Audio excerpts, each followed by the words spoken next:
Penembak jitu dari Pasukan Khusus Tentara Republik Rakyat Donetsk atau DPR kembali menghancurkan posisi tentara Ukraina. Mereka bekerja bersembunyi dan diam-diam sehingga mampu menentukan target penembakan. Seperti yang terlihat dalam monitor, nampak target terdeteksi dengan jelas. Penembak jitu meluncurkan peluru dengan sekali bidikan mampu menyasar target di dekat Avdiivka.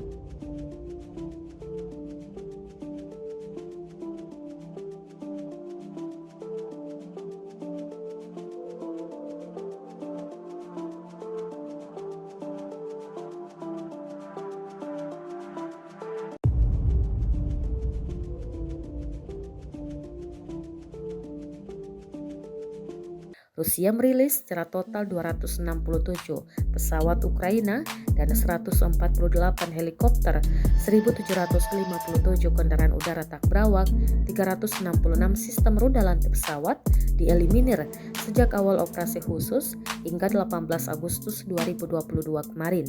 Sedangkan dari kubu Kiev, Kementerian Pertahanan Ukraina merilis 200 tentara Rusia dieliminir dalam 24 jam terakhir. Total 44.300 prajurit Federasi Rusia meninggal sejak awal konflik hingga hari ke-176. Terima kasih sudah nonton. Jangan lupa like, subscribe, dan share ya.